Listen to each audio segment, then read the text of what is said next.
Gero is Waynflete Professor of Physiology at the Department of Physiology, Anatomy and Genetics at the Oxford University. He was born in Austria. He received his medical degree from the University of Innsbruck at 1993, and then he moved as a postdoctoral fellow, actually as a Schrödinger fellow. His first connection of many connections to physics, to work with James Ratman at the Memorial Sloan Kettering Cancer Center in New York.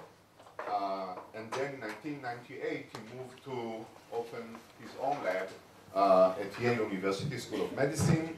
And he moved when to Oxford? 2007. 2007, just a couple of years ago, to University of Oxford. So I will be brief on his scientific achievements and agenda, because this will be, I believe, the content of his lecture. I'll just tell you about the way I think Gero defines his career, the themes of his career, and this is to be to develop a creative use of cell biology to illuminate problems at the interface between cellular and system neuroscience. I learned several things about him. I won't tell you all of it, but I learned through browsing. But I'll just mention two things.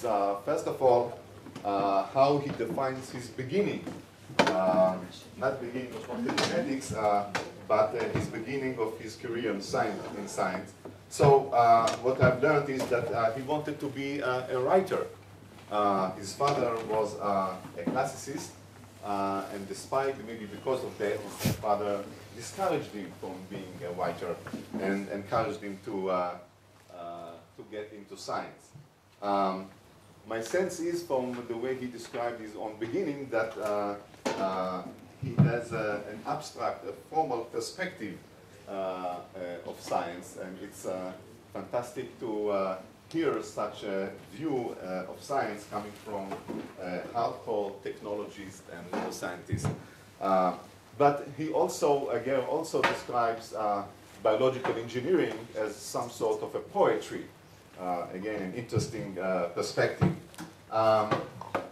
What is Gero's major objective? He wants to understand multicellular information processing at a depth that currently exists only for single-cell phenomena. Essentially, he wants to derive a degree of mechanistic understanding that is common for cell biologies, but at a level of organization that includes multiple cell types and many more players. And I think that's a very important objective to learn about, because I think this also more or less defines some of the major goals of our new Center for Brain Sciences, the Edmond Safra Center for Brain Sciences. And I believe that this characterizes very well one of our major goals, is to develop an understanding of system and circuits level neuroscience, but with the resolution and accuracy that is at present only possible for molecular and cellular biology. So before I'm handing over the podium to Gero, I just would like to hand to him our honorary certificate. This is just a copy of the poster of the lecture, and this is the certificate. Held a lecture series in computational neuroscience awards this certificate of recognition and appreciation to Professor Gero Miesenboeck for his contribution to academic inquiry and exchange at the ICNC at Edmond Safra campus, Jerusalem. Eli, I don't know if he's here. Okay, he'll sign it later on. Don't forget, you are on your way to the airport to China, but before you're going to the airport, you should sign this. Eli is the head of our PhD program. So this is the certificates that you will take with you back home. Before letting you begin, I just want to remind everybody that Gero will also give a seminar here in the same place, at the same hour, on Thursday, and this will be, I believe, on the olfactory system. Please.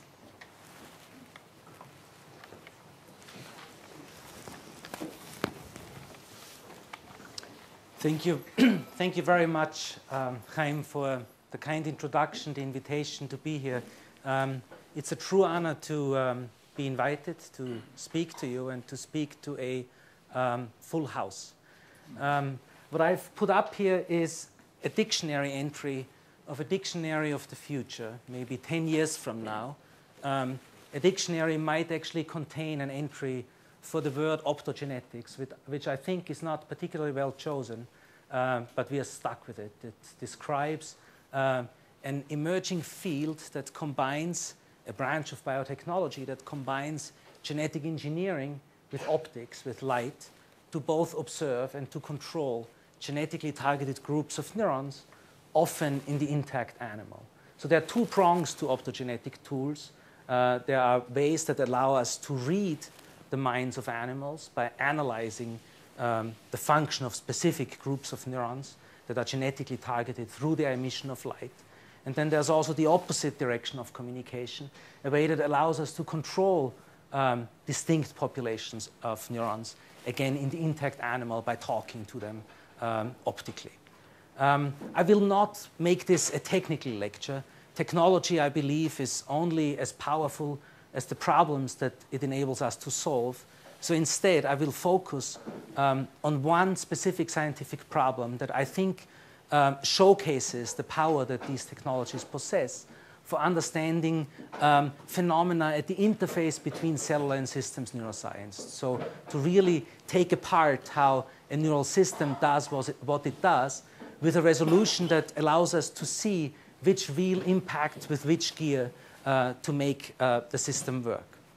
I will interrupt my analysis of that problem with two historical digressions that tell you a little bit about the very earliest experiments, the beginnings of optogenetics, the first sensors and actuators that we have built. Now, naturally, these experiments will be of a pilot of an early nature. They won't show the most powerful applications yet because they are, as I said, the beginnings.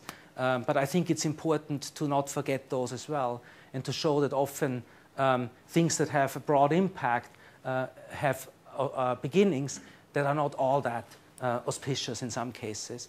And that also it's often necessary to stick to your guns and to work through considerable difficulties. So the problem that I'm going to tell you about is this, the problem what to do next. This is a problem that every mobile organism constantly faces. Life for you, for me, for every organism that moves around is a string of choices. It always has to make a decision what the next action should be.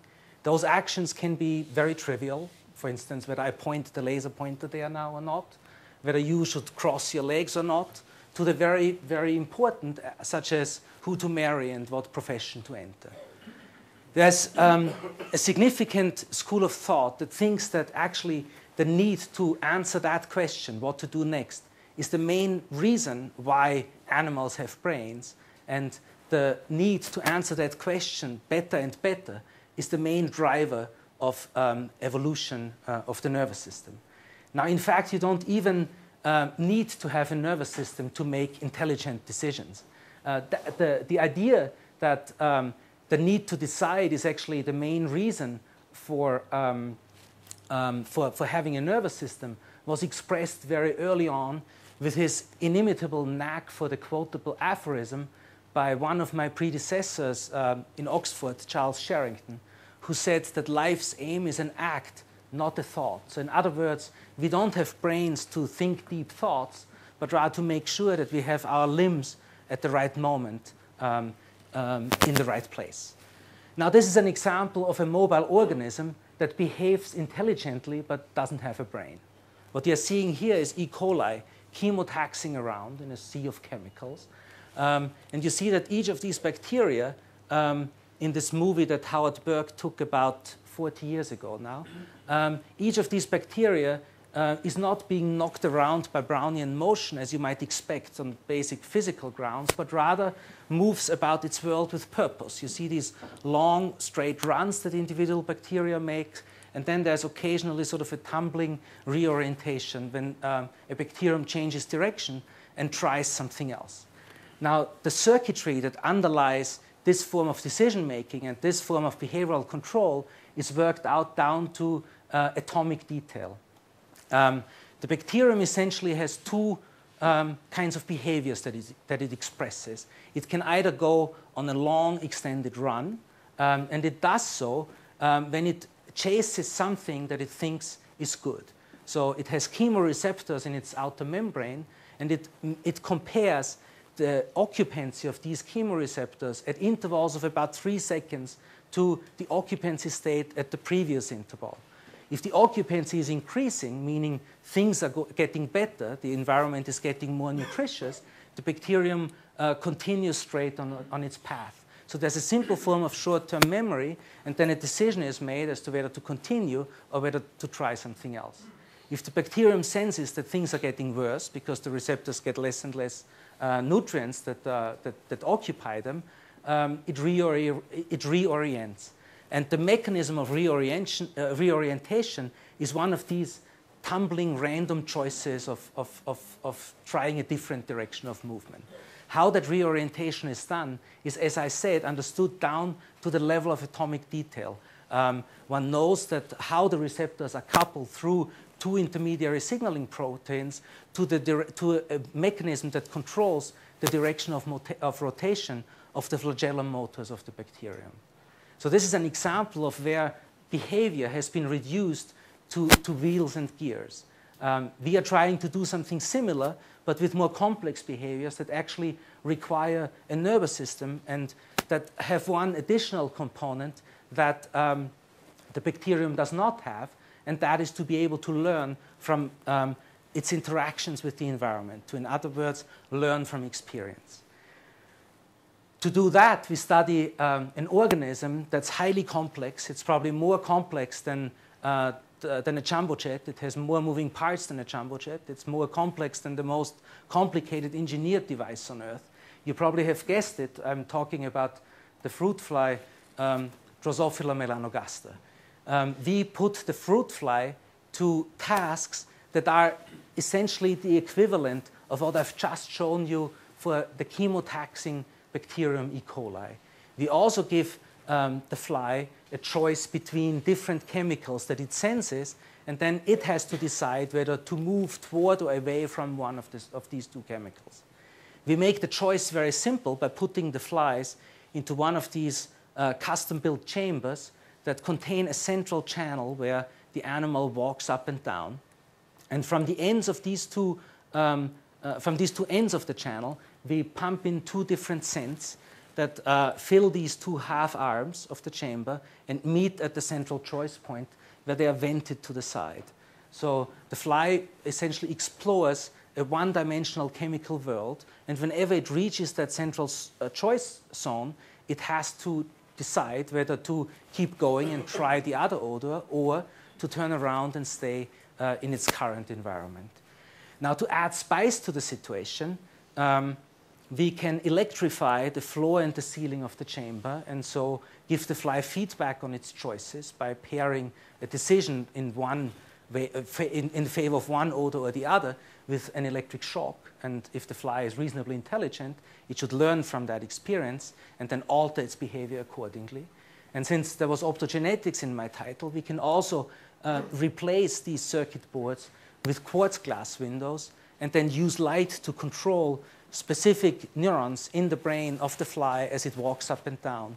And hopefully, if we hit the right neurons, reprogram the animal's behavior in that manner. If we're able to do that, then of course that tells us that we have tweaked the right components of the circuitry, that in other words, we have hit some of the systems that the fly uses to value its options, to decide which options to choose, and to learn from the consequences of its action.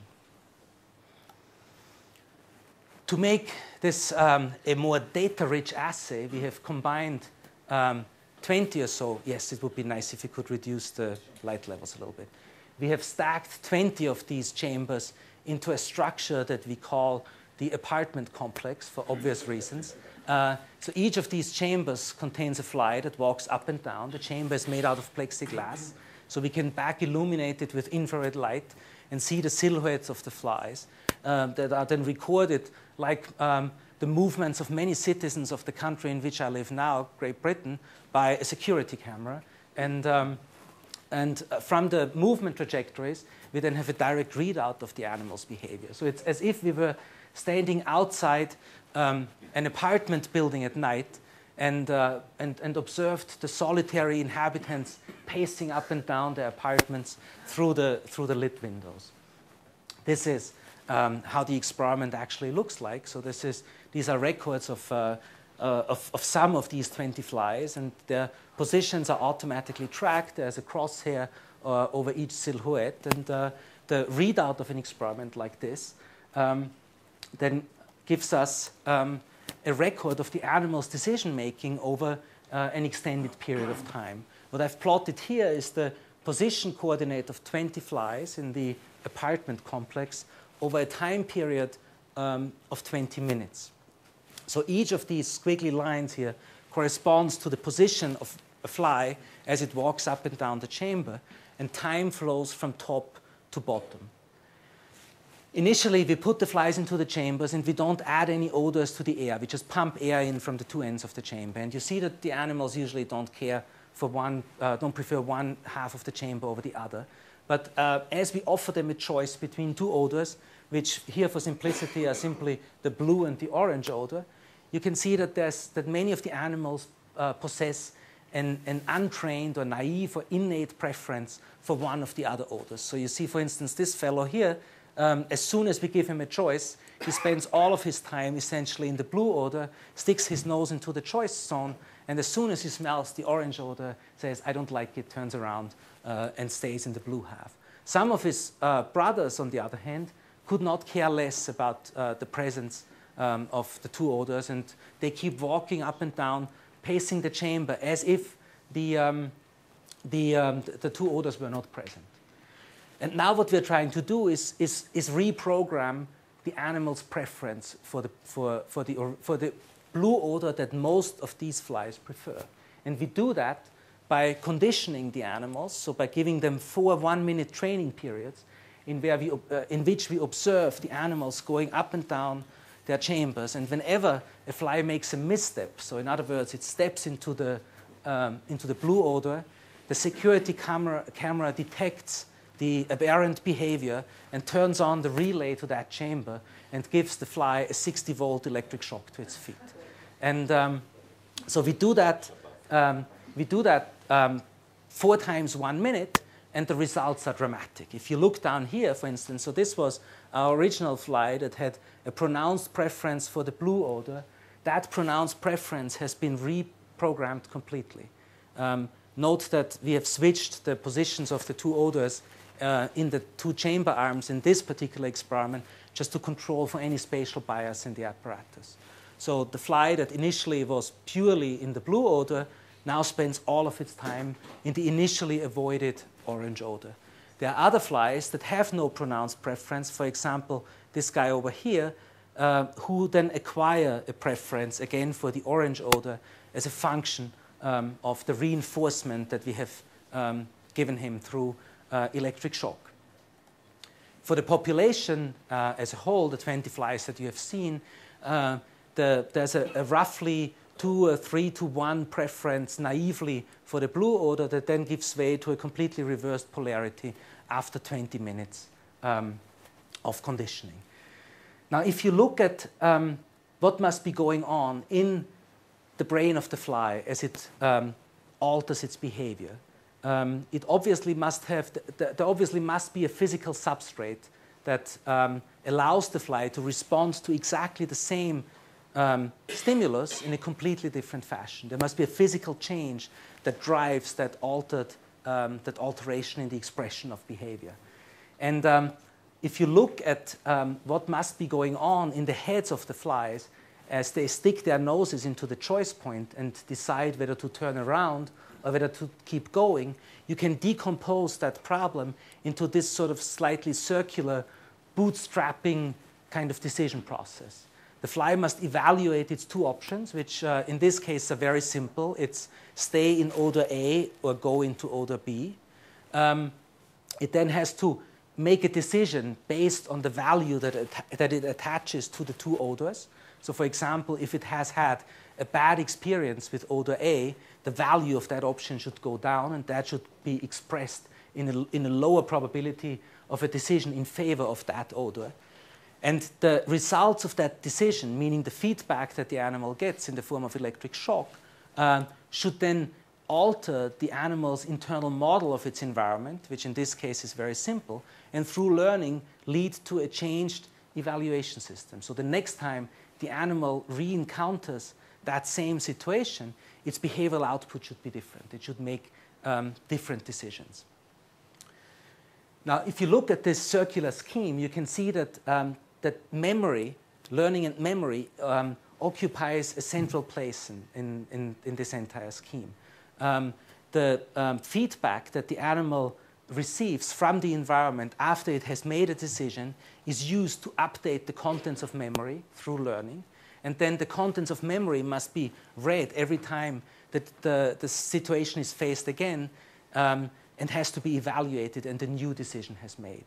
So what the focus of the rest of my talk will be is how is that memory process constructed from neuron components in the fly's brain that performs this function to allow the animal to learn from experience and to influence its future actions.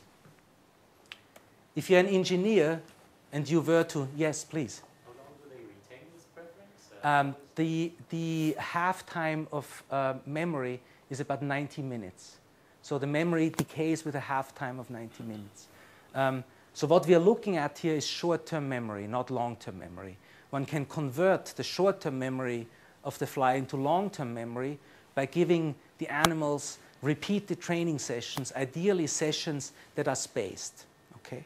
So if you, for instance, take the fly, let it rest for 15 minutes, subject it to another training cycle, then you can get stable memories that last for up to a week. Yes? What happens if you supply them with the same chemical on both sides? Same chemical compound, whatever. They generally ignore it. What do they do? They keep pacing up and down. Pacing, or yes. they stick in one place? They keep pacing up and down. But you also, they usually keep pacing up and down. If you probably had eagle eyes and you saw the traces that I showed before. So if you look at these traces here, you can see that the flies, which is another interesting psychological problem that we can study at some point, the flies tend to get bored. So whenever you expose them to one condition or you don't give them any choices, you make the environment really uninteresting. So, for instance, this long stretch of air, you see this, many of the traces contain these extended vertical lines, meaning the fly just sits in a spot and doesn't move around anymore. And as soon as we reintroduce an odor pairing, they start moving again. So I think if you left them with two odors for too long, they would essentially give up and say, "Give me something new. I'm just too bored." Right? They would not continue to move up and down in perpetuity. That would be an interesting experiment. Yeah. So if you're an engineer and you are trying to build a memory device that can fulfill these functions, the minimal requirements that you would impose on such a device is that it has four components. You need, first of all, data storage locations. You need some place, some physical structure that whose state you can alter to store your data. Then you need a system, an addressing system that allows you to access these data locations. So in other words, that tells the system, change the content that's stored in this location here, but not in that location down there. So that's the second requirement, an addressing system. And then you need write lines, so wires that allow you to write new content into your storage locations. And then you also need read lines to retrieve the contents of memory from these data locations. In a computer chip, the read and the write lines can usually be one and the same because you can conduct current along both directions of a wire. In nervous systems, that's generally not the case because neurons tend to be polarized. They tend to signal principally in one direction. So you need separate neurons that play the roles of the read and the write lines to memory. The person who saw this first was a computational neuroscientist. Actually, he started as a computer scientist who then published his thesis at Stanford University as this fabulous and mercifully short book called Sparse Distributed Memory, which has only about 120 pages, but is a very, very rich source of ideas and of information. And he noticed there, Penticanerva, what is significant is that input and output lines should correspond to one another, one for one, and therefore they should run in matched pairs. In other words, you need a write line and a read line that both go to the same storage location for the system to work. This architectural detail can help us find potential storage locations in the nervous system.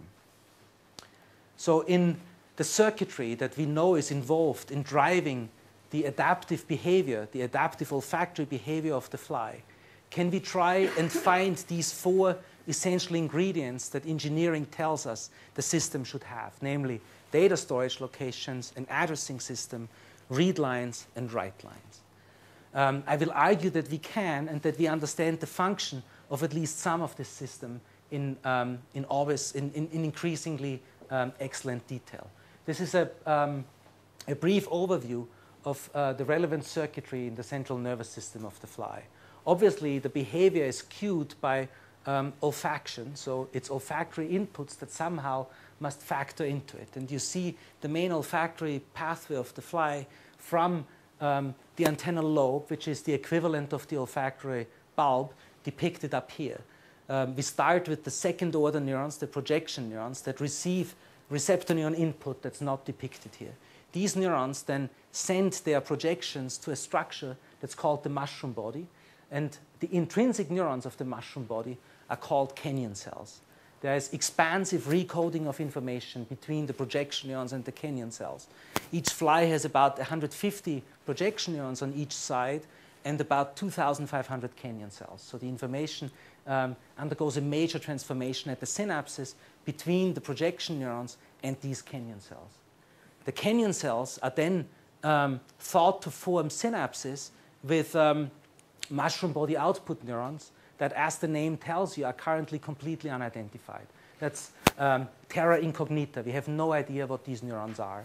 But they are generally thought to sort of act as voters in a ballot that then somehow synapse with the decision-making centers that tell the fly to either keep going, to approach a source, to turn around, or to stop, for example. So different behavioral programs would, through the strength of the connections of a canyon cell that is activated in an odor-specific fashion, then change the probability that the fly expresses one of these behaviors versus the other. The strength of the synaptic connections between the canyon cells and these so far unidentified mushroom body output neurons tend to be modulated by twinning each of these mushroom body output neurons with a modulatory neuron that then essentially adjusts the strength of the connections of the active canyon cell output ensemble. So based on that description, we can tentatively identify the storage locations in our memory device as the canyon cell output synapses with the mushroom body output neurons. We can identify the mushroom body output neurons as our read lines. These neurons, by pooling their synaptic inputs from the active canyon cell ensemble, read the contents of memory. The extent to which these neurons are activated by the presence of a particular odor will determine the probability that the fly chooses one action over another. We can then also identify the modulatory neurons with which these mushroom body output neurons are twinned as the write lines that provide new content that can be laid down in memory. In other words, they adjust the strength of these synapses. And Adi will be sad to hear that all olfaction does in this scheme is to serve as the addressing system that allows us to activate specific ones of these data storage locations depending on which odor is present. Now, if I identify the olfactory system as the addressing system, let's look quickly back into the components that the addressing system must possess to function as such. Usually, in a computer memory, the address is a string of bits, a string of ones and zeros that specifies a unique location in the device. And that string of bits, the address, is decoded by a device called an address decoder.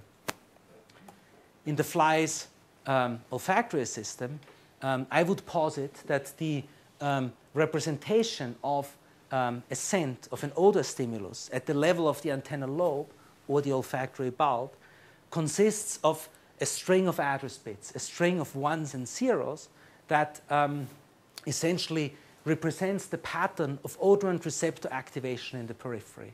So in this case, the odor is represented densely as a string to a first approximations of ones and zeros. And the role that the Kenyan cells play is to decode this string of ones and zeros, this address, as a unique cellular location, or as a few unique cellular locations that then lead to the activation of specific synapses downstream and allow the animal to associate the presence of a given odor with the activity of a small, sparse set of synapses that its mushroom body output neurons form. Now, it's all very nice to postulate these things, but it would be much more powerful to actually see this address decoding system that I'm claiming the olfactory system is in action. Now, what it would take to see an entire system like this in action is obviously to visualize its activity as a whole. It's very, very difficult just to sample individual neurons, for instance, in the antennal lobe, and then to conclude from statistical data that the totality of the projection neurons in this structure indeed carries an address that then is decoded by the Kenyan cells. Similarly, it would be nice to be able to visualize the function of the address decoder directly by visualizing that, by finding that only a sparse subset of these neurons is activated by each specific odor stimulus. So obviously, this is a system that's composed of many different types of neurons, and to isolate the function of any one of these neurons would require tools that combine high specificity, so being able to target a specific class of cells, with high parallelism that would allow us to analyze the function of many of these cells simultaneously. And here comes sort of my first historic digression, namely the first set of optogenetic tools that we've developed and that are now used rather widely in the field, and that is sensors that allow us to read the activity of specific classes of neurons in the brains of animals. In my case, the sensors that we've developed focus on visualizing the event of synaptic transmission. The reason for me was historical, because when I started to think about these problems, I was working as a postdoc in Jim Rothman's lab, and as many of you probably know, the Rothman lab is preoccupied with vesicle trafficking and secretion. And the classic assay in which vesicular transport inside a cell is measured is to take an enzyme and a substrate and to separate the two in space, and then to measure transport through the coupled enzymatic reaction that occurs when the transport step brings enzyme and substrate together. So I thought maybe I could take that same principle and adapt it to design a genetically encoded sensor that could allow me to visualize the activity of specific classes of synapses in an intact brain. It would then be possible to look, for example, at the projection neuron activity in the antennal lobe, or the olfactory receptor neuron input, or the activity of the Kenyan cell output synapses, selectively without interference from nearby circuit elements.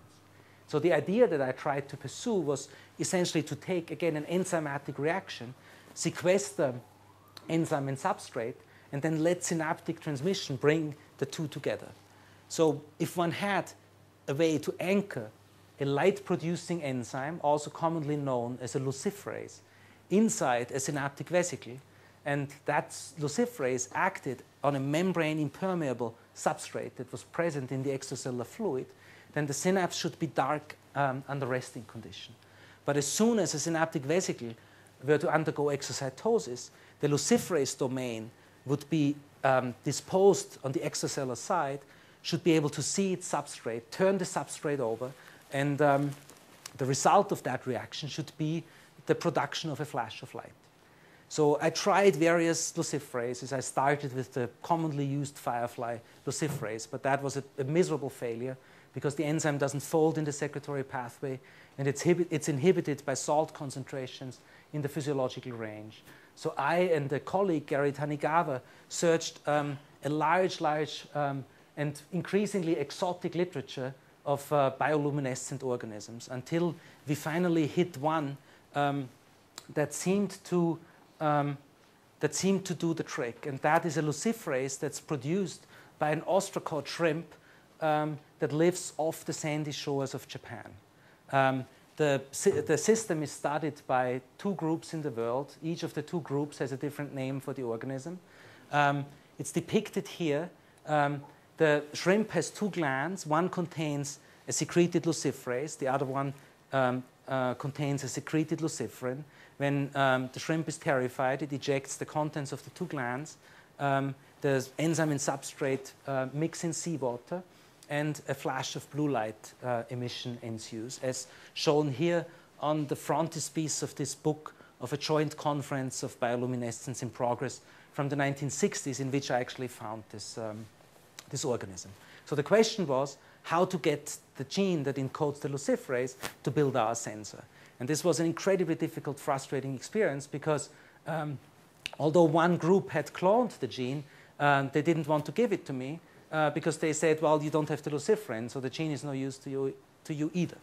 So I figured I'll take one problem at a time. So if I get my hands on the gene, I'll worry about the luciferin next. So I started to call around because I couldn't get anywhere. And in my desperation, called the Marine Biological Lab at Woods Hole and asked the switchboard operator, could I please speak to your crustacean expert? And to my amazement at this stage still, the response was not, what? What do you want? This would be the classical Austrian thing. We don't have one like that. Instead, she said, one moment, please, and connected me through. And on the other end was this extremely gentle voice that was, as I now know, but at that point I had no idea who he was, Osamu Shimomura, the discoverer of GFP and last year's Nobel laureate in chemistry. And he said, oh yes, I know this organism well. I can send you some of the shrimp, and you can try your luck and try and clone the gene for the luciferase. So he sent me this.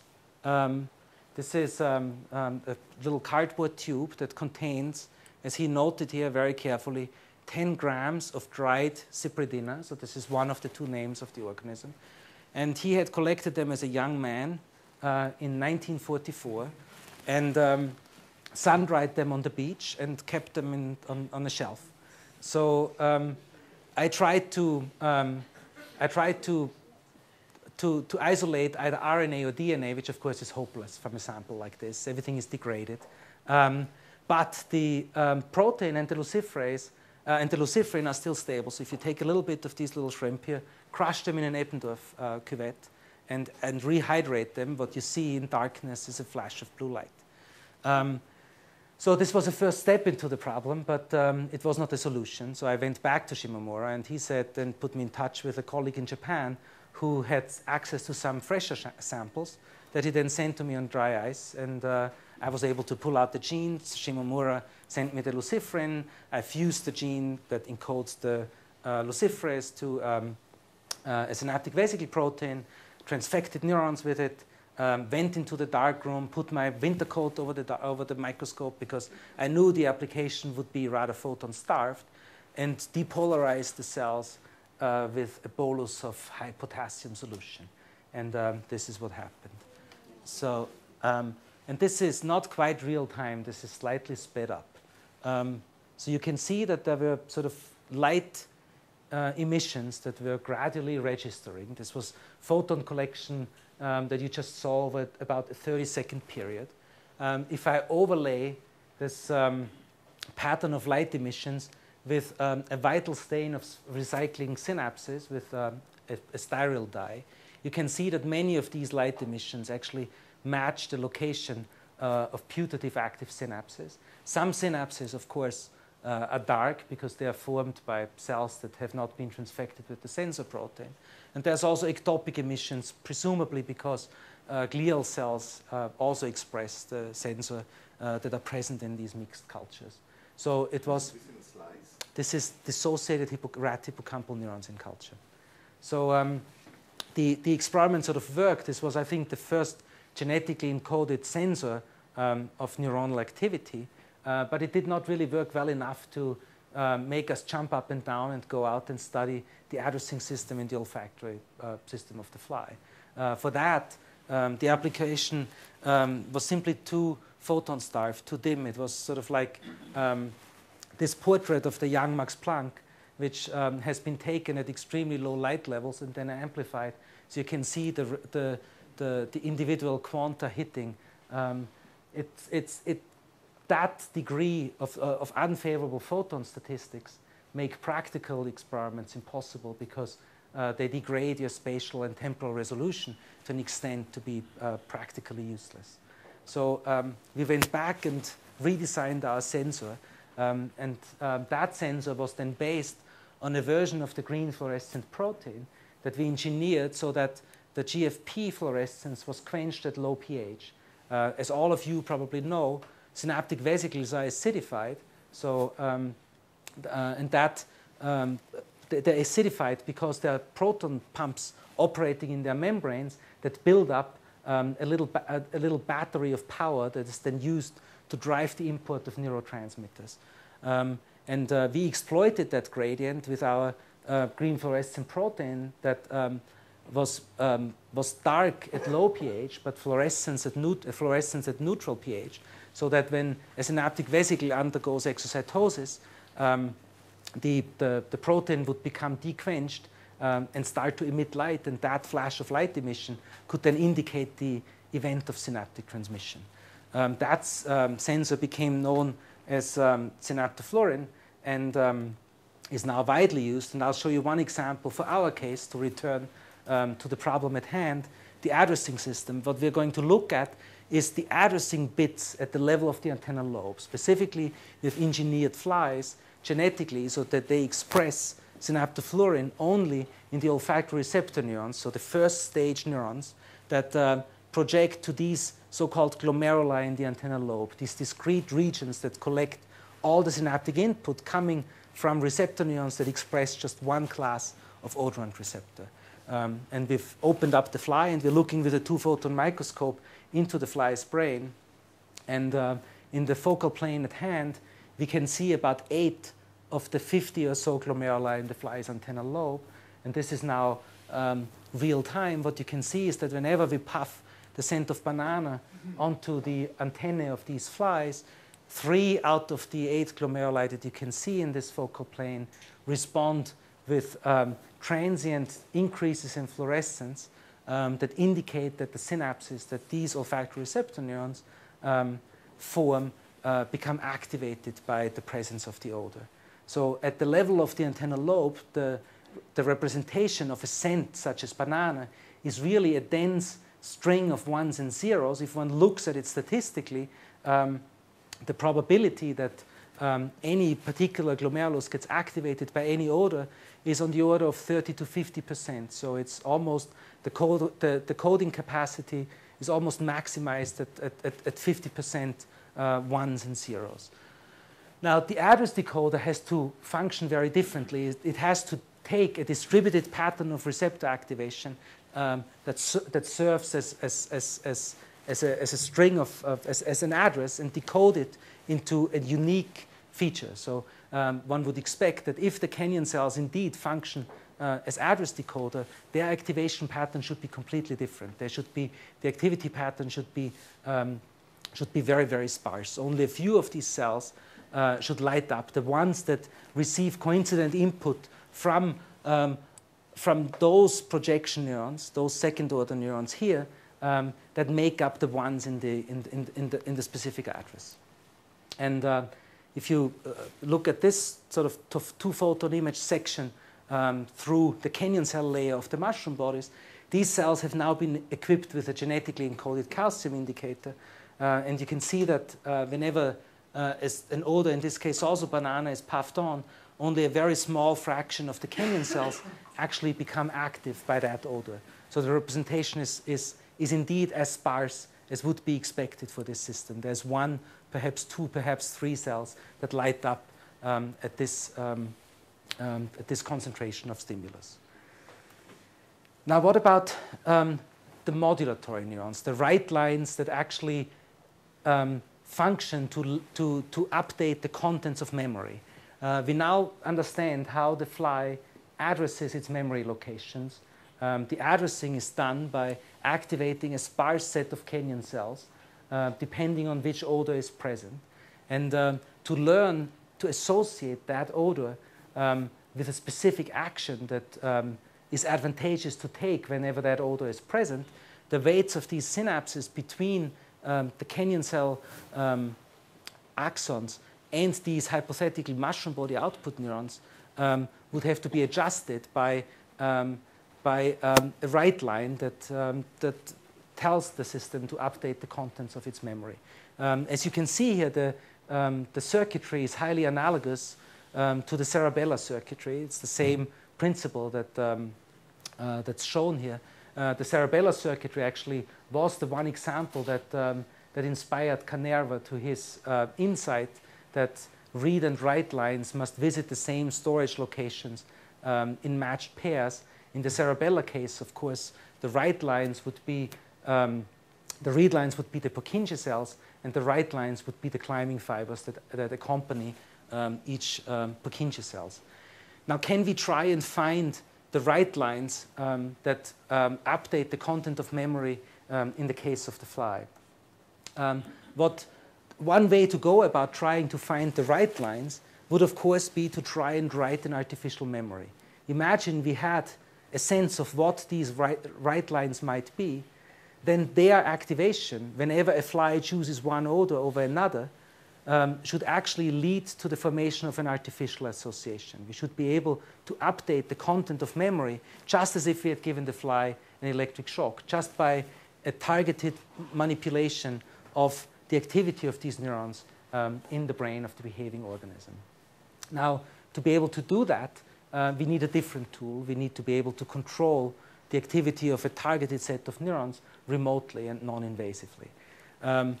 Of course, neuroscientists have used intervention to stimulate or to inhibit neuronal function for a long, long time. I think the history of the field reaches back at least to Galvani by at least 250 years. But the situation is often, as is depicted here, that you have a broadly responsive sea of tissue. And within that broadly responsive sea of tissue is one spot where you place your stimulation device, be it an electrode or a light beam that uncages neurotransmitter. And that experimental arrangement has, I think, at least 4 very significant downsides.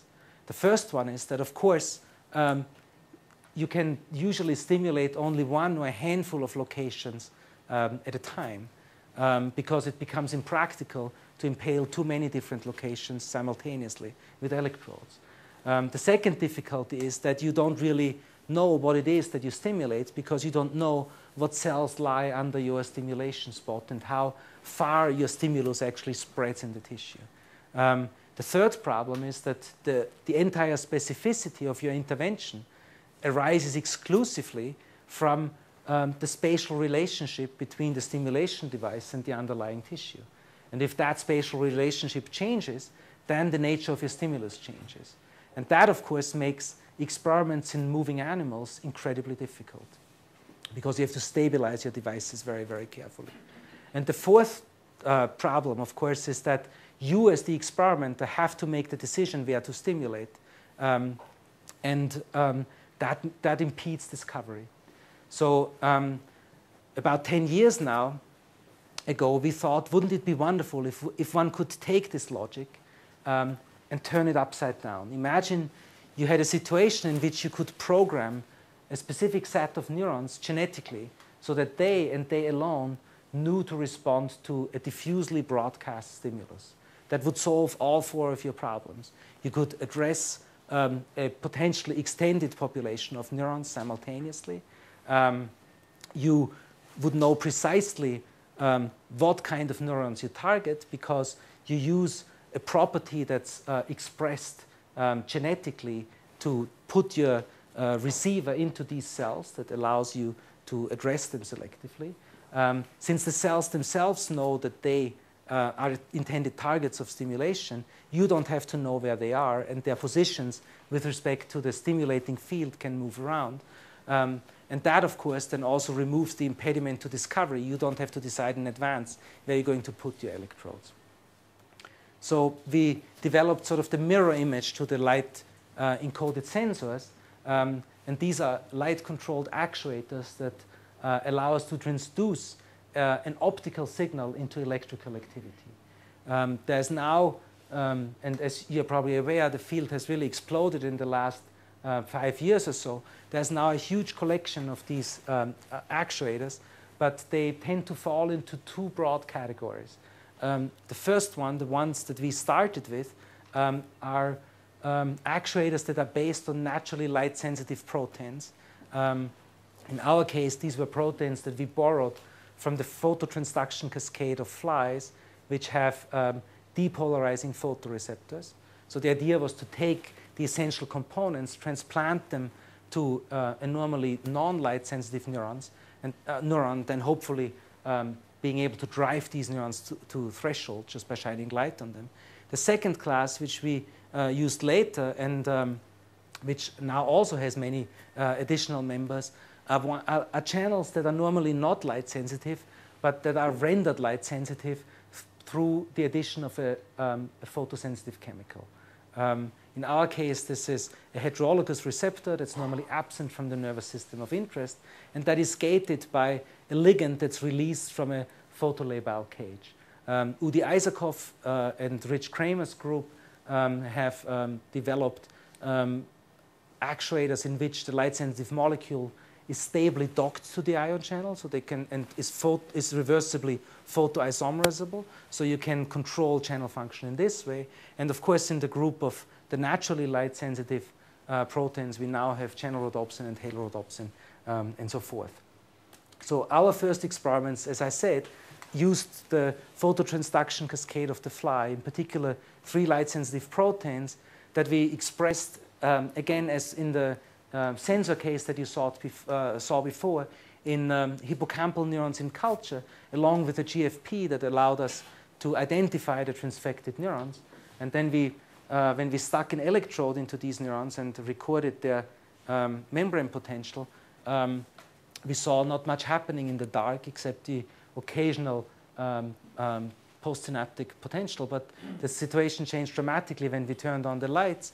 There was a brief depolarizing shift. And then the neuron, in this case, responded with an extended train of action potential. So this was, I think, the first successful experiment in which light sensitivity had been engineered genetically into a neuron that normally was not light sensitive. Now, as these experiments were going on, I came across a transcript of a lecture that Francis Crick had given about 2 years ago. And this, I have to say, was a bittersweet occurrence, because what Crick said here was that the next requirement is to be able to turn the firing of one or more types of neuron on or off in a rapid manner in the behaving animal. The ideal signal would be light. This seems rather far-fetched, but it is conceivable that molecular biologists could engineer a particular cell type to be sensitive to light in this way.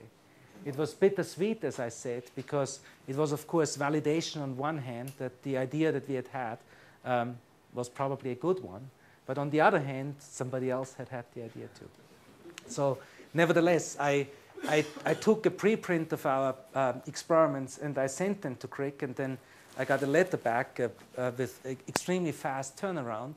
And that was, as I now understand, typical of the way Crick operated, always by a mixture of encouragement and criticism. So he wrote back, if you read the fabulous book, The Eighth Day of Creation, that describes the early days of molecular biology, he essentially remote controlled the entire field through an extended correspondence along similar lines.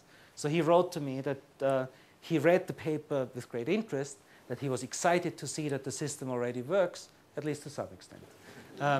And however, he realized, as I did, that it still needs improvement and that the improvement will take further work. So this was just encouragement to keep on with our efforts. And we, of course, kept on with our efforts and developed faster and better and more powerful actuators. We were soon joined by others who developed faster and better and more powerful actuators. Unfortunately, Crick didn't live to hear how the experiments progressed, because it took about 4 years after this first demonstration in vitro to actually control a behaving living animal. And that, of course, in our case was once again a fly. In this case, this fly is walking up and down around a circular arena, and it has been genetically engineered to express a light-sensitive actuator of the second generation in only 2 out of its 100,000 neurons in the brain. And these 2 neurons are the giant fiber neurons that trigger the escape response of the fly. Now, if you're an experienced fly swatter, you know what the escape response is. The fly jumps into the air, spreads its wings, and flies away. And this is exactly what this fly is trying to do in response to a light flash. But it can't really jump and fly because we've sandwiched it between 2 glass plates. So instead of jumping and flying away, he's bumping his head against the glass wall. There you go. But clearly the wings spread out, the flight motor turns on, and the fly would take off if we hadn't prevented the takeoff. Now, it was extremely satisfying to see that these experiments had some immediate practical applications.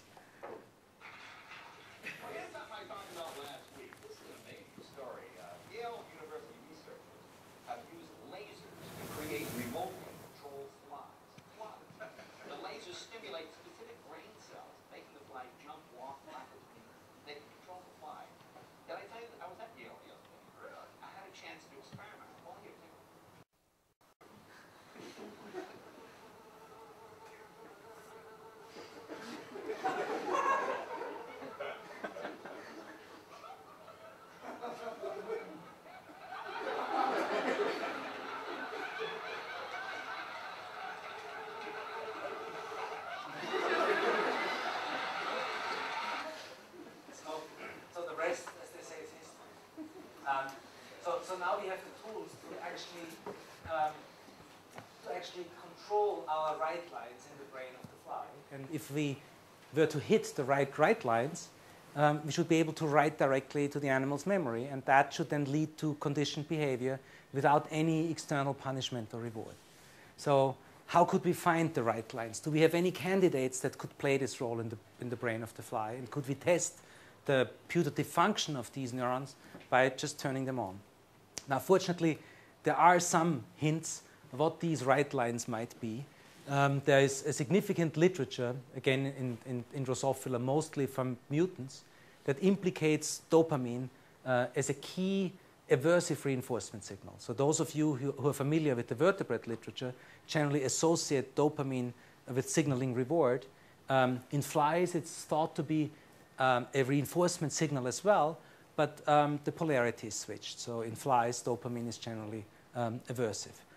Now, as you can see, there's about 200 or 300 dopaminergic neurons in the central nervous system of a fly. So if you randomly poke any central neuron, you have about a 1 in a 300 to 1 in 1,000 chance that cell will be dopaminergic, just like in vertebrates. So the numerical ratios are roughly the same. So we thought, well, what if we take all these dopaminergic neurons and see if their artificial activation with light leads to the expression of conditioned behavior. So we moved our flies from the urban apartment complex that the two towers can position a stimulating beam and activate the switch that turns the light on for 10 milliseconds. And if the activation of those right lines is made contingent upon a specific behavior, and if we have the right lines, then obviously we should be able to reprogram the fly's behavior. So instead of the urban dwelling, the animals are now in, as I said, the suburban sprawl, but instead of the hot Arizona sun in Sun City, they're living under the intense UV laser that provides genetically targeted reinforcement to the dopaminergic neurons. These are 10 sample traces of flies. The arrangement of the experiment is exactly the same as the one that you saw before, where we analyze the flies in with electrical reinforcement. We have an initial test period just to measure the animal's untrained preference or lack of preference for the odor pairing that we use. And then there are 4 training sessions, and then there is a post-training testing period. During the 4 training sessions, whenever a fly misbehaves or missteps, the reinforcement does not come in form of an electric shock, but in form of a light pulse. And we've plotted here over these traces when these 10 flies actually consumed their reinforcement. And from the distribution over time of when the light pulses occurred, you can already tell that the experiment must be working, because most of the animals consume most of their reinforcement during the early training periods, meaning that they obviously make fewer mistakes as the experiment goes on. And indeed, if you look at the individual traces, so for instance, this fly on the very left, like before, a pronounced preference for the blue odor, that after manipulation of all dopaminergic neurons gives way to an equally pronounced preference for the orange odor. There are other flies that don't have a pronounced preference to start with, such as this one, and that acquire an artificially written preference for the orange odor after training. The statistics for the population as a whole are comparable to the ones that we see after electric shock reinforcement. So a 2-to-1 preference originally that is completely reversed after the intervention. So we know now that dopaminergic neurons are key mediators of the aversive reinforcement signal in the fly, but it would be interesting to know which ones of these 200 or 300 cells are actually responsible for the effect. Is it all of them? That's sort of the extreme hypothesis that maybe dopamine acts almost like a neurohormone, that it's volume transmission, that it's global extracellular dopamine levels that matter to convey how good or how bad things are for the animal. The other extreme would be that it's maybe a specific circuit, a specific subset of these neurons that project to a specific target, the presumed site of memory storage, and control the function of that specific target. It would, of course, be important for all future investigations to know which one of these 2 alternative models is true, and also to be able to isolate the source of the reinforcement signals to be able to study, if such a source exists, to be able to study the function of these cells in greater detail.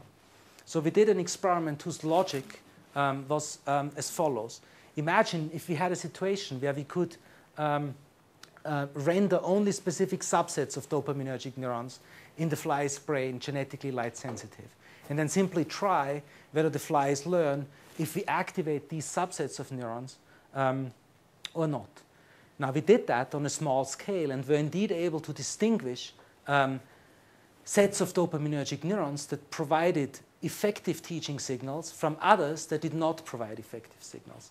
So what we were able to find is essentially a situation in which reinforcement is emitted by just a small set of at most 12 dopaminergic neurons whose axons project to a specific structure in the brain. Now, from everything I've told you before, that specific structure in the brain should be the mushroom body, where the presumed sites of memory storage. And indeed, that's the case. In this case, we have taken our 12 candidate cells and filled them with a photoactivatable variant of green fluorescent protein and switched on the fluorescence of this marker just on one side of the brain by 2-photon photoconversion. And then we waited and let the GFP diffuse from the somata of these neurons throughout their axons and dendrites to show us their target fields. And what we can see is that this one cluster of 12 dopaminergic neurons here innervates bilaterally the two mushroom bodies of the fly. And it does not innervate the mushroom bodies diffusely, but rather specifically. It innervates specific subregions, such as the so-called vertical lobes, the heel, and the peduncle. Again, bilaterally symmetrical. So these neurons essentially point like fingers to the presumed site of memory storage. The knowledge of where these cells project also tells us where the currently unknown read lines, the neurons that read out the contents of memory, must come from to retrieve whatever is stored in memory. And of course, with a numerically simple structure, such as 12 cells, it should also be possible to understand what controls the activity of these neurons. In other words, to try and break the learning algorithm that the fly uses to construct these error signals that drive its adaptive behavior. So let me conclude and summarize. What I've talked to you about today is that optically active proteins that are encoded in DNA and expressed in genetically specified cells in the intact brain allow us to eavesdrop on and subvert neuronal communication. So we can both make communication visible and we can also interfere with it. I've also shown you that artificial memories can be written by remotely controlling a few dopaminergic neurons in the fly brain, at most 12 cells, probably fewer. The effective dopaminergic projections target restricted mushroom body domains, and these restricted domains are the presumed locations where memories are stored. Finally, I've shown you that the release of dopamine onto these domains represents the final output of a circuit that drives learning. And I've argued that the simplicity of this circuit raises hopes that its function, in other words, that the presynaptic components that implement what might be the calculation of a prediction error, analogous to how this form of learning is driven in higher vertebrates, is actually implemented with neuron-like components. I'd like to thank you, but also the people who have been key to this work, which now has been recognized with the generation of an action figure that carries my name. And you can see that, so Dr. Gero is the mad scientist in the Dragon Ball's android saga, whose goal is to take over the world. So there's another parallel there. If you look carefully, you can see that his skull has been replaced with a plexiglass dome. So obviously the optical window is required for both optical visualization and control of activity. The person who built the first genetically encoded actuators was a postdoc called Boris Semmelman. The person who used these actuators first to control the behavior of an animal was a graduate student called Susanna Lima. Luc Schulzen was a graduate student who worked on many other aspects of this work, including voltage sensing and some additional analysis. Robert Rueda is our engineer who builds all of our instruments. And the recent work about the sources of the dopaminergic sources of reinforcement was mostly the work of two postdocs, Adam Claridge-Chung and Eleftheria Rontu. And Paul is carrying the torch now. Thank you very much. And I'd be happy to...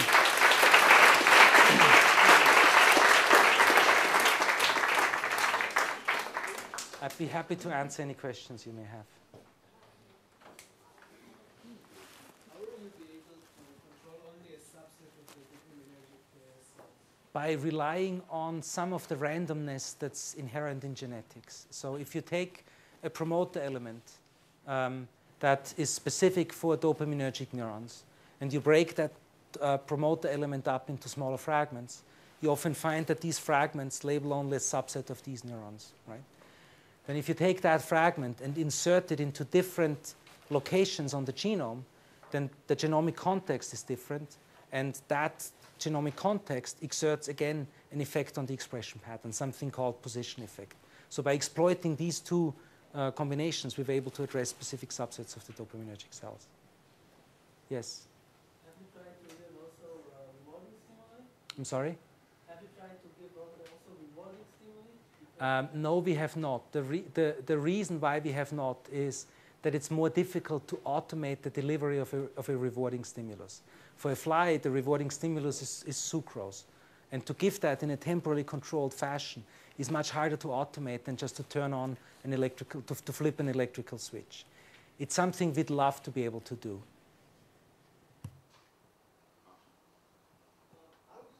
You can teach flies to do things with electrical shocks, which implies that that's painful for them.